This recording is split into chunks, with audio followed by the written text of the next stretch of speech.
La force la plus dangereuse n'est pas celle qui t'attaque directement, mais celle qui corrode silencieusement ta présence dans le monde. Alfred Adler a découvert quelque chose de profondément troublant dans sa pratique clinique. Nous compensons nos blessures invisibles en construisant des masques sociaux, des personas rigides qui nous protègent de la vulnérabilité. Mais ces masques ne nous protègent pas vraiment. Ils fracturent notre authenticité énergétique. Ils créent une dissonance entre ce que nous sommes et ce que nous projetons. Et cette fracture, Jung l'appelait la désintégration du champ psychique. Ce n'est pas du mysticisme, c'est une réalité psychologique que les neurosciences modernes confirment maintenant avec une précision troublante. Ton corps émet des signaux électromagnétiques mesurables. Ton système nerveux communique avec le système nerveux des autres à travers des fréquences que la conscience rationnelle ne perçoit jamais. Stephen Porges, dans sa théorie polyvagale révolutionnaire, a démontré que ton nerf vague envoie constamment des informations de sécurité ou de danger aux personnes autour de toi, sans que tu prononces un seul mot. Et quand tu négliges cette dimension invisible de ton être, quand tu ignores les fractures dans ton champ énergétique, quelque chose de profondément destructeur se produit. Tu deviens magnétique uniquement pour ce qui renforce ta douleur. Les personnes toxiques te trouvent. Les situations qui confirment tes pires croyances sur toi-même se manifestent. Les opportunités qui pourraient te transformer semblent t'éviter mystérieusement. Et ce n'est pas de la malchance. Ce n'est pas le destin. C'est la conséquence directe et psychologiquement mesurable de porter une aura fracturée par des traumas non intégrés, des émotions refoulées et des parts de toi-même que tu as rejetées dans l'ombre. Lisa Feldman Barrett, neuroscientifique pionnière dans la recherche sur les émotions, a prouvé quelque chose de fondamental. Ton cerveau construit tes émotions en se basant sur des prédictions inconscientes issues de tes expériences passées. Ton aura, ce champ énergétique invisible que les autres ressentent, n'est rien d'autre que la somme de ces prédictions émotionnelles non résolues. Quand ce champ est chargé de traumas, de peurs refoulées, de colère réprimée, de tristesse niée, il émet une fréquence qui attire exactement les miroirs de ta propre sombre non intégrée. Et le danger le plus insidieux, celui dont personne ne parle, c'est que cette contamination énergétique est complètement inconsciente. Tu ne choisis pas d'attirer des personnes qui te blessent. Tu ne décides pas consciemment de saboter tes relations. Mais tant que ton ombre reste dans l'obscurité, tant que tes blessures restent non cicatrisées, ton champ psychique continuera d'émettre des signaux qui perpétuent exactement les patterns que tu cherches désespérément à éviter. Il existe une vérité psychologique que Jung a passé toute sa vie à explorer, une vérité qui dérange profondément parce qu'elle nous rend responsables de ce que nous attirons dans nos vies. Cette vérité, la voici. Ton aura n'est pas une entité mystique flottant autour de ton corps physique. C'est le champ psychique généré par tout ce que tu refuses de voir en toi-même. Chaque émotion que tu réprimes, chaque part de toi que tu juges inacceptable, chaque blessure que tu enterres vivante, chaque masque que tu portes pour te protéger, tout cela crée des distorsions dans ton champ énergétique invisible. Et ces distorsions, les autres les ressentent. Pas consciemment, pas intellectuellement, mais viscéralement, au niveau de leur propre système nerveux. Antonio Damasio, dans ses recherches révolutionnaires sur les neurosciences affectives, a démontré que le cœur humain génère le champ électromagnétique le plus puissant du corps, un champ qui s'étend jusqu'à plusieurs mètres autour de toi et qui influence directement l'état émotionnel des personnes dans ton environnement immédiat. Ce champ porte l'empreinte de ton état intérieur. Quand tu es en paix avec toi-même, quand tu as intégré tes parts d'ombre, quand tu as fait le travail profond de cicatrisation de tes blessures, ce champ émet une cohérence, une stabilité qui attire naturellement la confiance, le respect, l'ouverture des autres. Ce n'est pas ton apparence qui repousse les gens, c'est l'énergie de ce que tu refuses de voir en toi. Cette phrase devrait résonner profondément parce qu'elle explique pourquoi certaines personnes, malgré une beauté physique remarquable, une intelligence brillante, des compétences exceptionnelles, se retrouvent systématiquement dans des relations toxiques, des situations professionnelles destructrices, des dynamiques sociales qui les épuisent. Le problème n'est jamais externe. Le problème est toujours cette fracture invisible entre qui tu es vraiment et qui tu prétends être. Freud appelait cela la répression. Jung l'appelait la projection de l'ombre. Adler parlait de compensation névrotique. Les neurosciences modernes appellent cela la dysrégulation du système nerveux autonome. Mais peu importe le nom que tu lui donnes, la réalité reste la même. Quand tu négliges ton champ psychique, quand tu ignores les signaux que ton aura envoie inconsciemment au monde, tu te condamnes à répéter les mêmes patterns destructeurs encore et encore. Porges a découvert quelque chose de fascinant dans ses recherches sur la théorie polyvagale. Ton nerf vague, ce réseau nerveux qui connecte ton cerveau à ton cœur, à tes poumons, à tes viscères, fonctionne comme un détecteur de sécurité biologique constant. Il scanne l'environnement à la recherche de signaux de sécurité ou de danger, et il le fait sans que ta conscience rationnelle n'intervienne jamais. Et voici ce qui est troublant. Ce même nerf vague lit aussi les signaux émis par le système nerveux des autres. Il y a une communication nerveuse invisible qui se produit entre toi et chaque personne que tu croises. Et cette communication détermine en quelques millisecondes si cette personne se sent en sécurité ou en danger en ta présence. Mais voici ce que Jung a découvert qui change tout ce que tu crois savoir sur ta présence invisible. L'ombre que tu négliges ne reste jamais passive. Elle ne reste pas simplement cachée dans les recoins de ton inconscient. Non, elle devient active. Elle prend le contrôle. Elle infiltre tes relations, tes décisions, tes réactions émotionnelles. Et le plus troublant, c'est qu'elle le fait d'une manière qui te semble complètement justifiée, complètement rationnelle. Tu penses que tu choisis consciemment tes relations. Tu crois que tu décides de tes réactions. Mais Jung a découvert, à travers des décennies de travail analytique avec des milliers de patients, que l'ombre non intégrée projette ses contenus sur le monde extérieur. Tu vois chez les autres ce que tu ne veux pas voir en toi. Tu attires des personnes qui incarnent exactement les parts de toi que tu as rejetées. Et ces personnes deviennent des miroirs vivants, des rappels constants de tout ce que tu as enterré dans ton inconscient. Ce n'est pas une punition cosmique. C'est un mécanisme psychologique de guérison. Ton psyché essaie désespérément de te montrer ce qui doit être intégré. Elle crée des situations, elle attire des personnes, elle manifeste des événements qui forcent ces contenus refoulés à remonter à la surface. Mais si tu continues de les nier, si tu continues de blâmer les circonstances externes, si tu continues de voir le problème uniquement chez les autres, alors ces patterns se répètent avec une précision troublante. Freud appelait cela la compulsion de répétition. C'est ce mécanisme inconscient qui te pousse à recréer encore et encore les mêmes dynamiques traumatiques dans l'espoir inconscient de finalement les résoudre. Mais sans conscience, sans travail d'intégration actif, cette répétition ne mène jamais à la résolution. Elle mène uniquement à plus de souffrance, plus de confusion, plus de frustration existentielle. Joseph Ledoux, neuroscientifique spécialisé dans les circuits de la peur et de la mémoire émotionnelle, a démontré que ton amygdale stocke des empreintes traumatiques qui influencent tes réactions présentes sans que tu en aies la moindre conscience. Ces empreintes créent des associations automatiques entre certains stimuli et certaines réponses émotionnelles. Et quand ton aura porte ces empreintes non traitées, elle émet des signaux qui attirent exactement les situations qui vont réactiver ces circuits traumatiques. C'est comme si ton système nerveux cherchait inconsciemment à revivre le trauma pour avoir une chance de le résoudre différemment cette fois-ci. Mais sans intégration consciente, le résultat est toujours le même. Plus de douleur, plus de confirmation que le monde est dangereux, que les gens sont toxiques, que tu ne mérites pas mieux.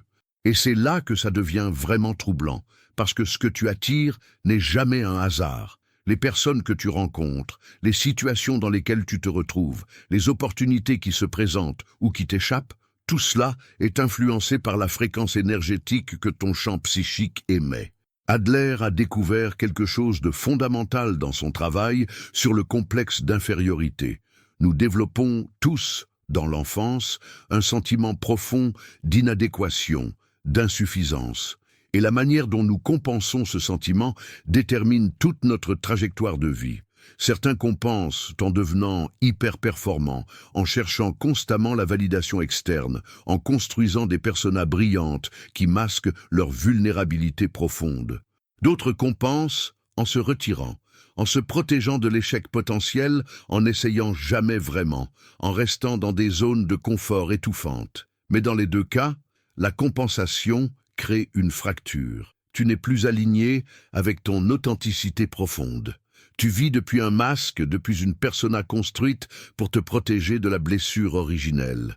Et cette fracture, cette dissonance entre ton être véritable et ton masque social, c'est exactement ce qui contamine ton champ énergétique. Les personnes autour de toi, même si elles ne peuvent pas l'articuler consciemment, ressentent cette dissonance. Elles sentent que quelque chose ne correspond pas, que ce que tu montres n'est pas vraiment ce que tu es.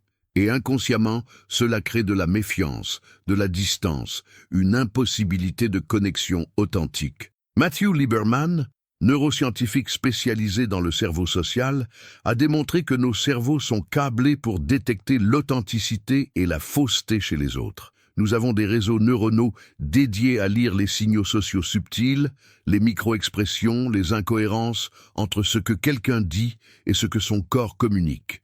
Et quand il y a dissonance, quand il y a fracture entre la présentation externe et l'état interne, notre cerveau social le détecte immédiatement.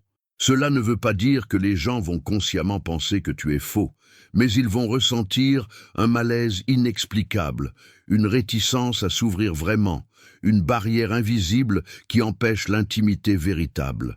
Les personnes que tu attires ne sont pas des punitions, ce sont des miroirs de ce que tu n'as pas encore intégré.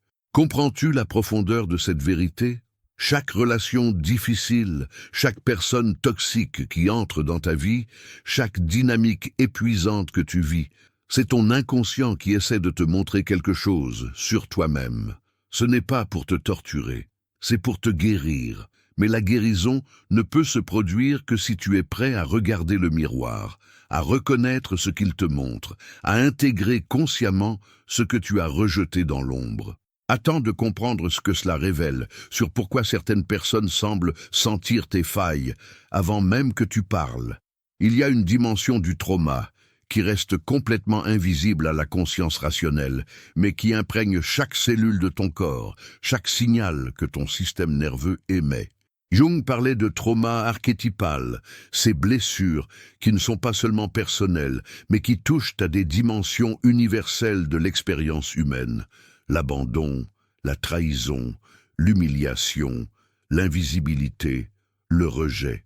Ces traumas créent des fractures dans ton champ psychique qui ne peuvent pas être vues, qui ne peuvent pas être mesurées par des examens médicaux standards, mais qui sont absolument réels dans leur impact sur ta vie. Bessel van der Kolk, psychiatre spécialisé dans le trauma, a consacré sa carrière à démontrer que le corps garde la trace, que les traumas, surtout ceux vécus dans l'enfance, s'inscrivent dans la mémoire somatique, dans les tensions musculaires chroniques, dans les patterns de respiration restrictifs, dans les réactions automatiques du système nerveux.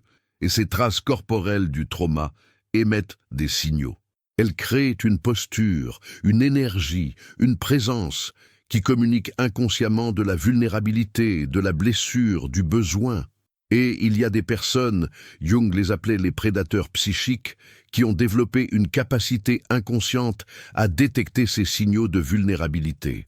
Pas parce qu'ils sont consciemment malveillants, mais parce qu'eux-mêmes portent des blessures non cicatrisées, qui les poussent à chercher des victimes qui confirmeront leur sentiment de pouvoir, qui leur permettront de projeter leur propre ombre, qui leur donneront l'illusion temporaire de contrôle sur leur propre chaos intérieur. C'est une danse inconsciente entre victime et prédateur, et les deux rôles sont joués par des personnes profondément blessées, qui n'ont jamais fait le travail d'intégration de leur ombre.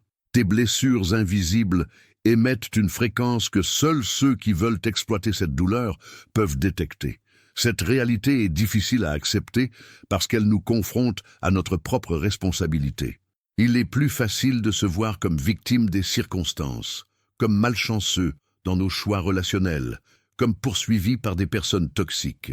Mais la vérité psychologique profonde, c'est que nous attirons ce qui résonne avec nos blessures non cicatrisées.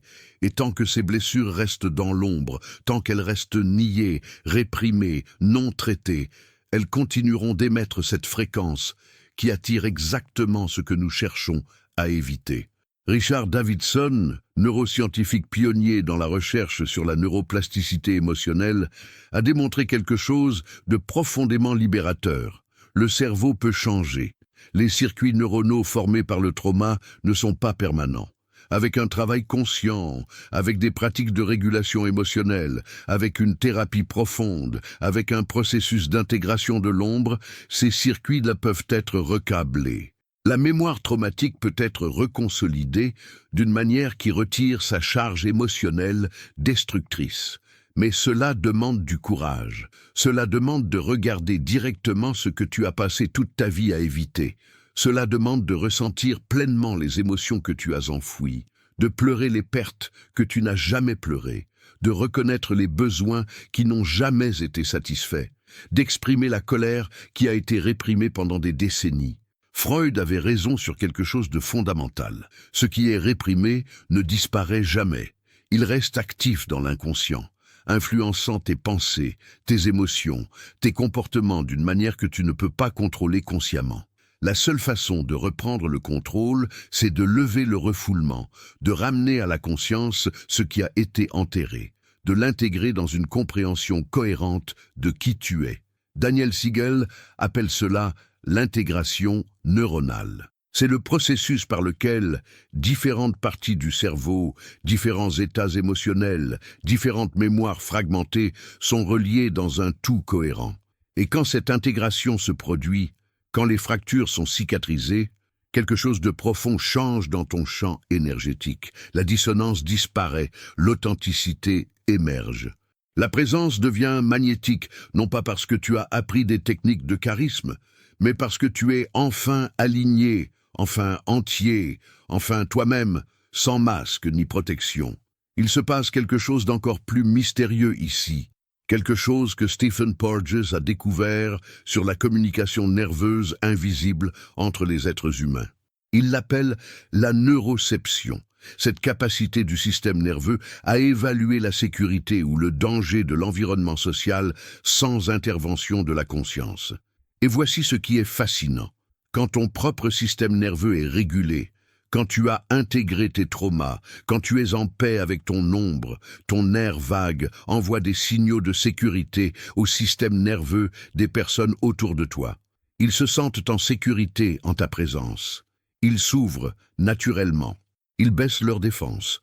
Non pas parce que tu as dit ou fait quelque chose de particulier, mais simplement parce que ton état nerveux interne crée un champ de régulation qui influence leur état nerveux.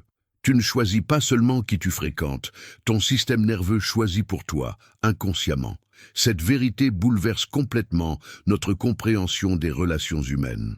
Nous pensons faire des choix rationnels, basés sur des critères conscients, apparence, personnalité, valeurs communes, objectifs partagés. Mais en réalité, nos systèmes nerveux communiquent à un niveau bien plus profond, évaluant constamment la compatibilité énergétique, la résonance traumatique, la possibilité de corégulation ou de dysrégulation mutuelle. Et quand ton système nerveux est chroniquement dysrégulé par des traumas non traités, il cherche inconsciemment d'autres systèmes nerveux dysrégulés. Pourquoi? Parce que c'est familier, parce que c'est ce que ton corps connaît. Parce que même si c'est douloureux, c'est prévisible. Le cerveau humain, Lisa Feldman Barrett l'a démontré brillamment, est une machine à faire des prédictions. Il construit ta réalité émotionnelle en se basant sur des prédictions issues de tes expériences passées. Et quand tes expériences passées sont marquées par le trauma, par la dysrégulation, par la toxicité, ton cerveau prédit que c'est ainsi que les relations fonctionnent. Il cherche activement des situations qui confirmeront ces prédictions, parce que les prédictions confirmées consomment moins d'énergie métabolique que les prédictions violées. En d'autres termes, ton cerveau préfère avoir raison, même si avoir raison signifie souffrir, plutôt que d'être surpris par quelque chose de nouveau et d'inconnu. C'est pourquoi les patterns relationnels sont si difficiles à changer. Ce n'est pas seulement une question de choix conscient ou de volonté. C'est une question de recablage neuronal profond, de création de nouvelles prédictions basées sur de nouvelles expériences de sécurité, de régulation, de connexion authentique. Porges a découvert que la corrégulation est possible, que deux systèmes nerveux peuvent s'influencer mutuellement vers plus de régulation, plus de calme, plus de présence. Mais cela demande que au moins une personne dans la dyade soit suffisamment régulée pour servir d'encre. Si les deux systèmes nerveux sont dysrégulés, ils se contaminent mutuellement, créant une spirale descendante de réactivité émotionnelle, de conflits, de rupture de connexion. Et c'est exactement ce qui se passe dans les relations toxiques. Deux personnes profondément blessées, avec des systèmes nerveux chroniquement dysrégulés, qui se triggerent mutuellement constamment, qui activent leurs traumas respectifs, qui se piègent dans des cycles de rupture et de réconciliation qui ne mènent jamais à une vraie guérison. Mais il y a une dimension encore plus profonde à cette contamination énergétique, une dimension que Jung a explorée toute sa vie et que les neurosciences modernes commencent seulement à comprendre. C'est la dimension transgénérationnelle. Tu ne portes pas seulement tes propres blessures dans ton champ psychique, tu portes aussi les traumas non résolus de tes parents, de tes grands-parents, de tes ancêtres. Jung appelait cela l'inconscient collectif, cette couche profonde de la psyché qui contient les expériences accumulées de l'humanité, les archétypes universels, les patterns hérités de survie et d'adaptation. Mais il y a aussi un inconscient familial, un système de croyances, d'émotions refoulées, de secrets gardés, de douleurs niées qui se transmettent de génération en génération sans que personne n'en parle jamais consciemment.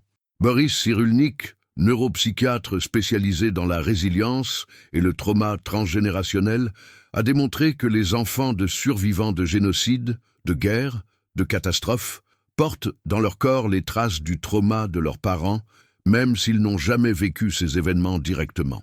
L'épigénétique, cette science fascinante qui étudie comment l'environnement influence l'expression des gènes, confirme maintenant que les expériences traumatiques peuvent modifier l'expression génétique d'une manière qui se transmet aux générations suivantes. Ce ne sont pas les gènes eux-mêmes qui changent, mais leur activation ou désactivation. Et ces modifications épigénétiques peuvent affecter la régulation du stress, la sensibilité émotionnelle, la tendance à l'anxiété ou à la dépression. Les chaînes invisibles les plus lourdes sont celles que tu as héritées, pas celles que tu as forgées. Prends un moment pour vraiment absorber cette vérité, une partie de ce que tu vis, de ce que tu ressens, de ce que tu attires dans ta vie n'est même pas le résultat de tes propres expériences. C'est le résultat de traumas que tu as hérités, de patterns que tu as absorbés, de croyances limitantes qui ont été transmises à travers ta lignée familiale, comme un héritage toxique que personne n'a jamais questionné. Adler parlait du style de vie comme ce pattern de base formé dans l'enfance qui détermine comment nous percevons le monde, comment nous nous percevons nous-mêmes, comment nous répondons aux défis de l'existence. Et ce style de vie n'est pas créé dans le vide. Il est profondément influencé par la dynamique familiale, par les modèles parentaux, par les non-dits, par les traumas transmis silencieusement à travers les générations. Ce que je vais te révéler maintenant va transformer ta compréhension de pourquoi tu reproduis certains patterns familiaux sans même t'en rendre compte. Il y a dans ton inconscient des loyautés invisibles, des pactes non formulés, des missions implicites que tu portes pour ta famille. Peut-être que tu as inconsciemment pris sur toi de porter la douleur que ton père n'a jamais exprimée. Peut-être que tu rejoues le sacrifice que ta mère a fait en pensant que c'est ainsi qu'on montre l'amour. Peut-être que tu sabotes ton succès parce que réussir signifierait trahir l'échec de tes parents, les dépasser, briser une loi familiale tacite qui dit que personne ne mérite mieux que ce qui a été donné aux générations précédentes. Ces patterns transgénérationnels sont parmi les plus difficiles à identifier et à transformer parce qu'ils se sentent comme une part intrinsèque de qui tu es. Ils ne se sentent pas comme quelque chose qui t'a été imposé de l'extérieur. Ils se sentent comme ta nature, ton caractère, ton destin inévitable. Mais Jung savait que ce qui semble être le destin n'est souvent que l'inconscient non examiné. que ce qui se manifeste comme une fatalité inévitable n'est que le résultat de patterns psychiques qui n'ont jamais été rendus conscients, questionnés, transformés. Et voici ce qui est à la fois terrifiant et profondément libérateur. Quand tu fais le travail de rendre ces patterns conscients, quand tu identifies les loyautés invisibles qui te lient, quand tu reconnais les traumas hérités pour ce qu'ils sont, quelque chose d'extraordinaire devient possible. Tu peux choisir de les transformer. Tu peux décider consciemment de briser les chaînes transgénérationnelles. Tu peux devenir celui ou celle qui libère non seulement toi-même, mais aussi potentiellement les générations futures de ta lignée. Parce que quand tu intègres un trauma, quand tu cicatrises une blessure qui a été transmise pendant des générations, tu changes le champ énergétique de toute ta lignée familiale. Tu crées une nouvelle possibilité. Tu brises le cycle. Tu libères ceux qui viendront après toi du fardeau de porter ce qui n'a jamais été à eux. Sénèque, philosophe stoïcien, enseignait que la vraie sagesse consiste à distinguer ce qui dépend de nous et ce qui n'en dépend pas. Tu n'as pas choisi les traumas que tu as hérités.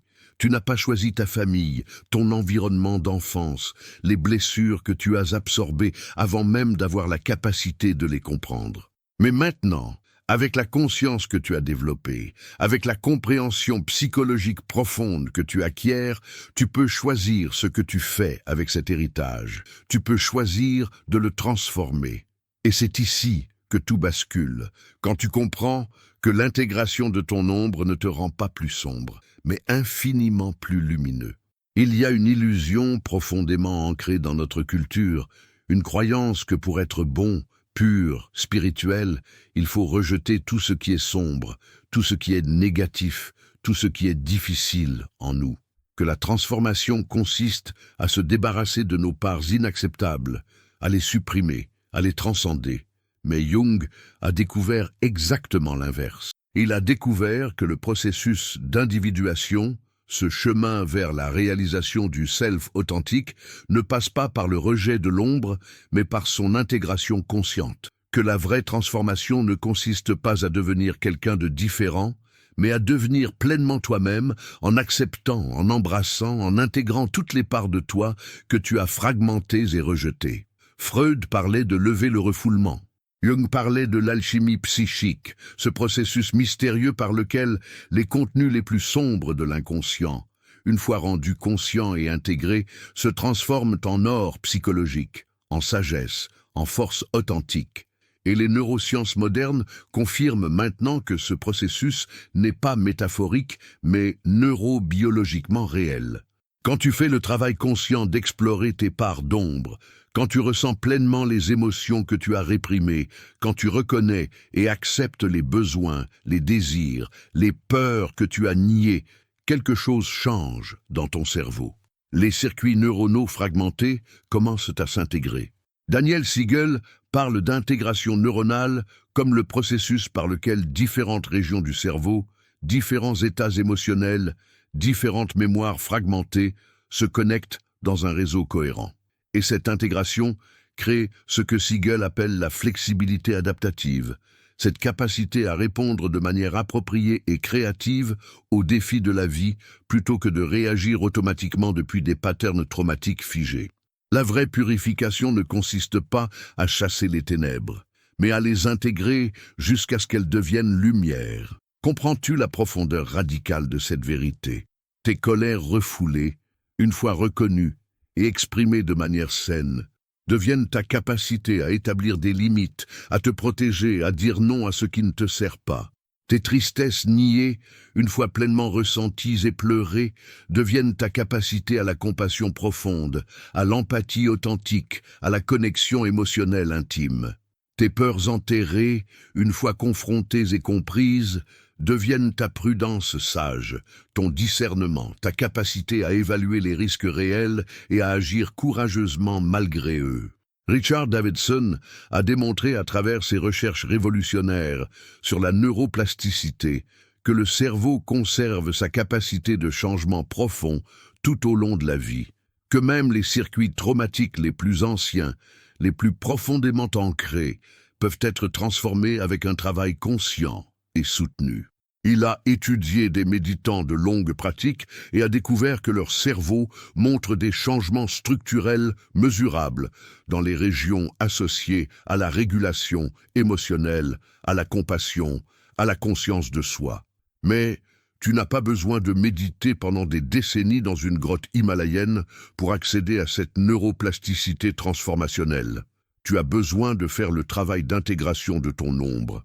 Tu as besoin d'une pratique thérapeutique profonde, qu'elle soit psychanalytique, jungienne, somatique ou une combinaison de plusieurs approches. Tu as besoin de créer de nouvelles expériences de sécurité, de régulation, de connexion authentique qui donnent à ton cerveau de nouvelles données à partir desquelles construire de nouvelles prédictions. Lisa Feldman Barrett explique que le cerveau est une machine prédictive qui construit ta réalité émotionnelle en se basant sur tes expériences passées. Mais voici ce qui est libérateur. Tu peux créer de nouvelles expériences. Tu peux chercher consciemment des relations qui offrent de la sécurité plutôt que du drame. Tu peux pratiquer la régulation émotionnelle consciente plutôt que de réagir automatiquement depuis tes patterns traumatiques. Tu peux créer des moments de présence, de calme, de connexion authentique qui donnent à ton cerveau de nouvelles informations, qui lui permettent de construire de nouvelles prédictions, qui transforment progressivement ton champ énergétique de l'intérieur. Viktor Frankl, psychiatre et survivant de l'Holocauste, a découvert quelque chose de profondément important dans les conditions les plus extrêmes imaginables.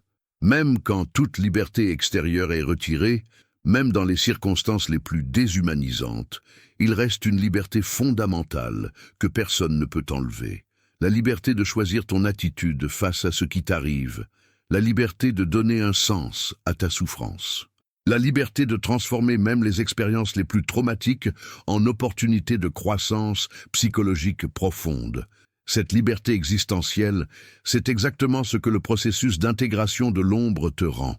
Tu n'as peut-être pas choisi les traumas que tu as vécus, tu n'as peut-être pas choisi les blessures que tu portes, mais tu peux choisir maintenant, avec la conscience que tu as développée, de les transformer en sagesse, en force, en compassion profonde. Maintenant tu comprends pourquoi certaines personnes rayonnent sans effort. Ce n'est pas du charisme superficiel, c'est de l'intégrité énergétique profonde. Il y a une qualité de présence qui ne peut pas être fabriquée, qui ne peut pas être apprise à travers des techniques de communication ou des stratégies de networking. C'est la présence qui émerge naturellement quand tu as fait le travail profond d'intégration de ton ombre, quand tu as cicatrisé tes blessures fondamentales, quand tu es aligné avec ton authenticité la plus profonde. Jung appelait cela la réalisation du self, ce processus d'individuation par lequel tu deviens pleinement toi-même, intégrant tous les aspects fragmentés de ta psyché dans un tout cohérent et vivant. Ce n'est pas une destination finale. C'est un processus continu, une spirale évolutive de conscience de soi toujours plus profonde. Mais à mesure que tu avances sur ce chemin, quelque chose de remarquable se produit dans ton champ énergétique. La dissonance disparaît, la fracture se cicatrise.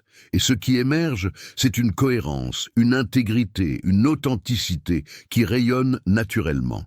Les recherches de l'Institut HeartMath ont démontré que quand le cœur est dans un état de cohérence, quand il y a synchronisation entre le rythme cardiaque, la respiration et les ondes cérébrales, le champ électromagnétique émis par le cœur devient beaucoup plus ordonné, plus harmonieux.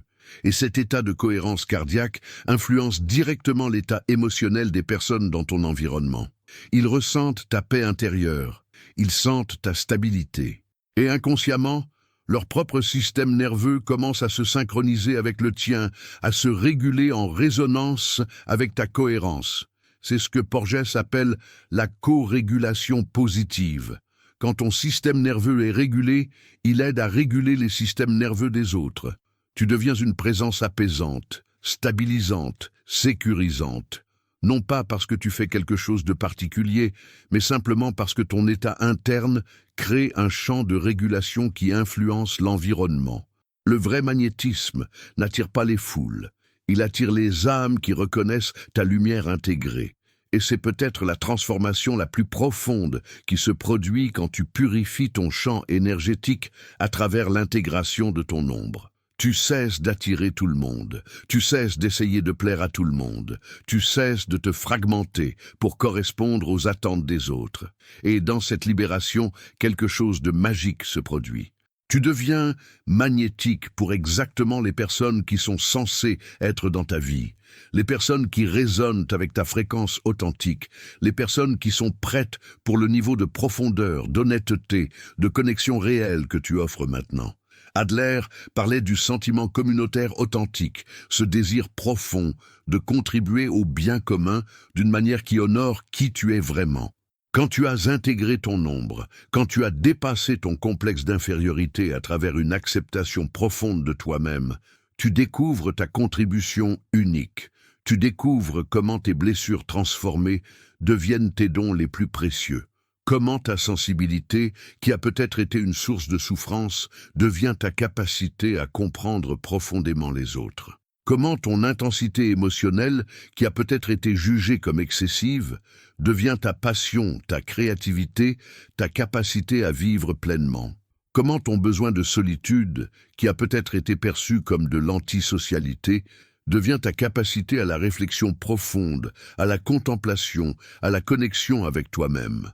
Matthew Lieberman a démontré que notre cerveau social, cette partie de nous qui est câblée pour la connexion avec les autres, est intimement liée à notre capacité à la réflexion sur nous-mêmes. Que la conscience de soi et la conscience sociale ne sont pas opposées, mais profondément interconnectées. Plus tu te comprends toi-même en profondeur, plus tu es capable de comprendre les autres. Plus tu as intégré tes propres parts d'ombre, plus tu es capable d'accepter et de tenir l'espace pour l'ombre des autres sans jugement, sans peur, sans besoin de fixer ou de sauver. Tu deviens un témoin compatissant.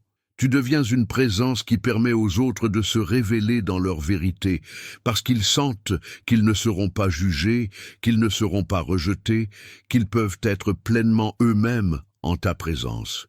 Albert Camus, philosophe de l'absurde, parlait de la révolte authentique comme cette capacité à dire non à ce qui nie ton humanité tout en disant oui à la vie dans toute sa complexité, sa douleur, sa beauté.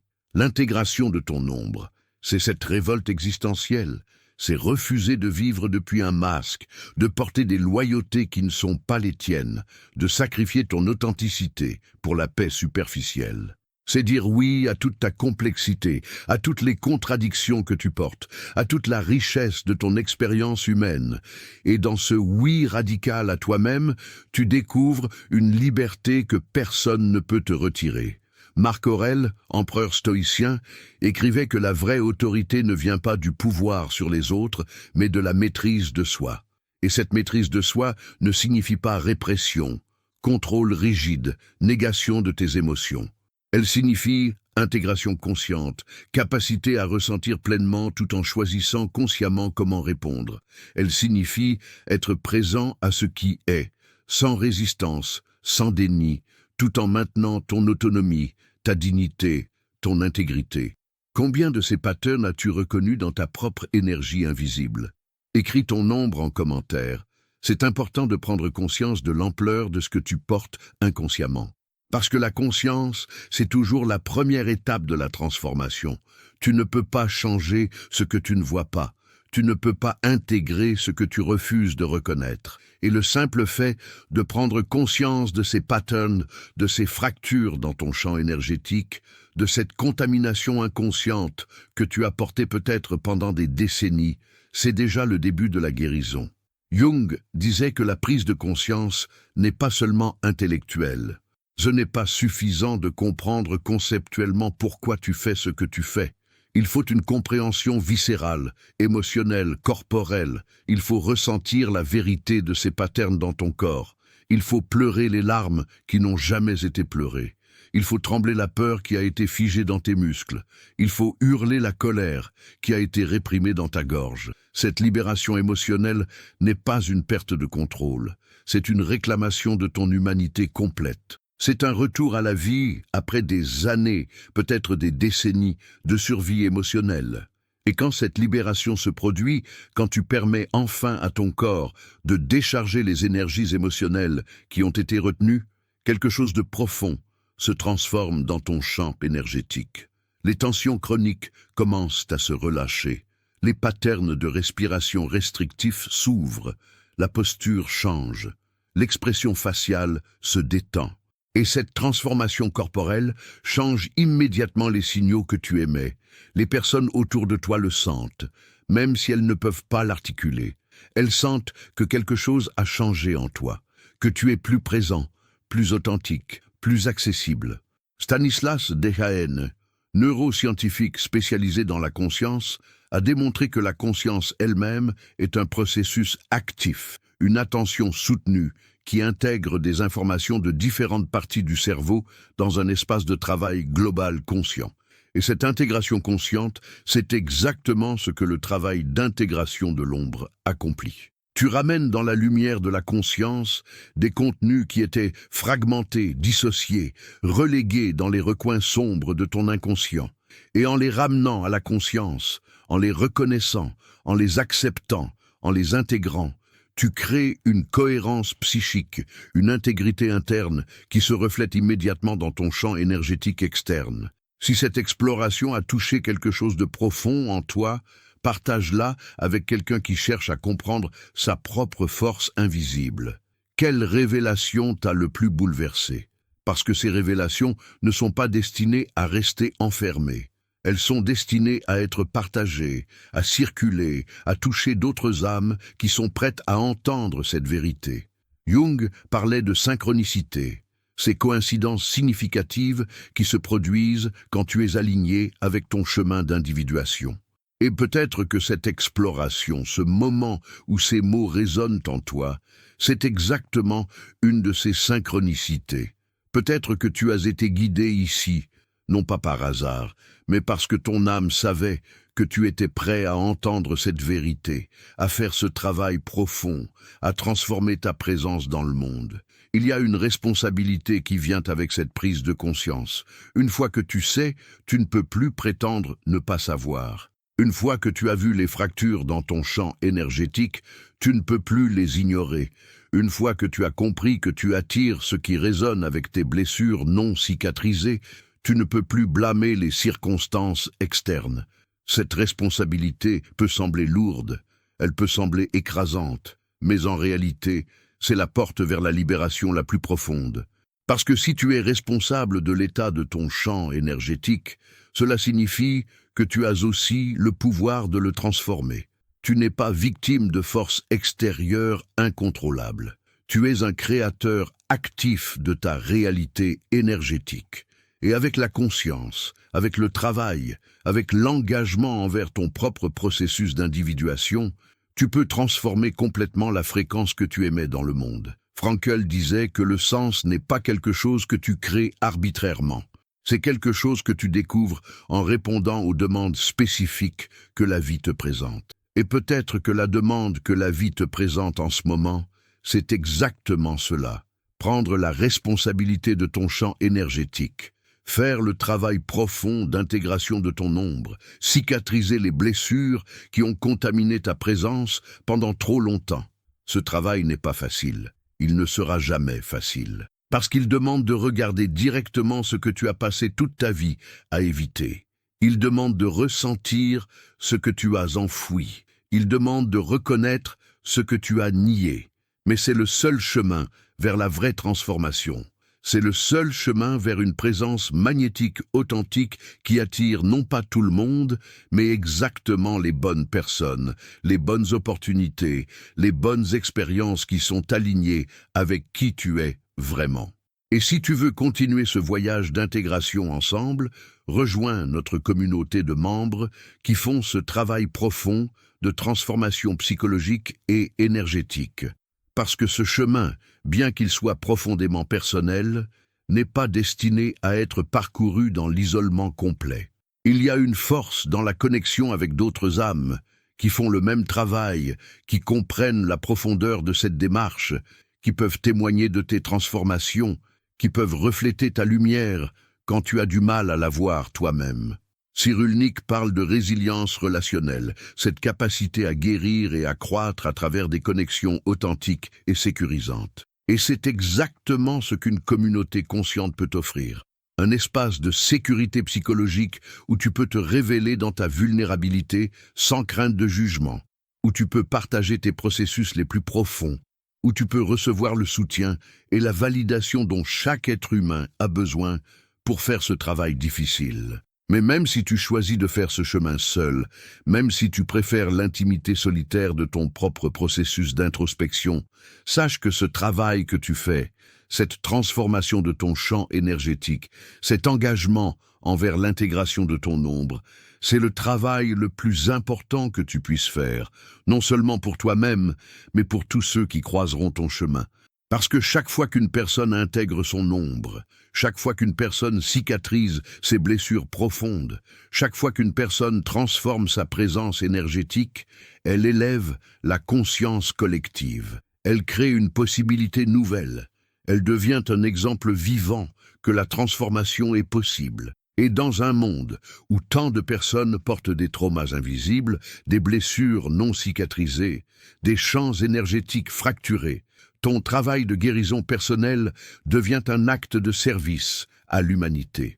Tu deviens une lumière dans l'obscurité. Tu deviens un phare pour ceux qui sont encore perdus dans leurs propres ombres. Tu deviens la preuve vivante que l'intégration est possible, que la guérison est réelle, que la transformation profonde n'est pas un mythe, mais une réalité accessible à quiconque a le courage de faire le travail. Alors maintenant, assis avec cette compréhension nouvelle de ta force invisible, avec cette conscience de ce que ton aura communique au monde, avec cette reconnaissance de toutes les fractures qui demandent à être cicatrisées, pose-toi cette question fondamentale. Es-tu prêt à faire ce travail? Es-tu prêt à regarder ton ombre en face? Es-tu prêt à ressentir ce que tu as enfoui? Es-tu prêt à intégrer ce que tu as fragmenté? Es-tu prêt à transformer ta présence énergétique de l'intérieur? Parce que personne d'autre ne peut faire ce travail pour toi. Aucun thérapeute, aucun guide spirituel, aucun livre, aucune vidéo ne peut intégrer ton ombre à ta place. Ils peuvent illuminer le chemin, ils peuvent t'offrir des outils, ils peuvent tenir l'espace, mais le travail lui-même, le courage de plonger dans tes profondeurs, la volonté de rester avec ce qui est difficile, la détermination de cicatriser ce qui a été blessé, cela ne peut venir que de toi. Jung disait que l'individuation est la tâche de toute une vie. Ce n'est pas quelque chose que tu accomplis en quelques semaines ou quelques mois. C'est un processus continu. Une spirale évolutive de conscience de soi toujours plus profonde. Et chaque couche que tu intègres révèle une nouvelle couche qui demande ton attention. Chaque blessure que tu cicatrises révèle une blessure plus profonde encore. Mais ne laisse pas cela te décourager. Laisse cela t'inspirer. Parce que cela signifie qu'il y a toujours plus de profondeur à découvrir, toujours plus de richesse à intégrer, toujours plus de lumière à libérer. Ta force invisible, ton aura, ton champ psychique, ce n'est pas quelque chose de fixe et permanent. C'est quelque chose de vivant, de dynamique, en constante évolution. Et chaque moment de conscience, chaque acte d'intégration, chaque cicatrisation d'une blessure transforme immédiatement cette force. Tu n'as pas besoin d'attendre d'avoir tout compris, d'avoir tout intégré, d'être complètement guéri pour commencer à rayonner différemment. Le simple fait de t'engager dans ce processus, de dire oui à ton propre chemin d'individuation, change déjà ta fréquence énergétique. Les personnes autour de toi le sentent. Elles sentent que quelque chose a changé, que tu es sur un chemin, que tu fais le travail. Et cela inspire inconsciemment les autres à faire leur propre travail. C'est ainsi que la transformation se propage. Non pas à travers des discours moralisateurs ou des conseils non sollicités, mais à travers l'exemple vivant de quelqu'un qui ose faire le travail profond sur lui-même.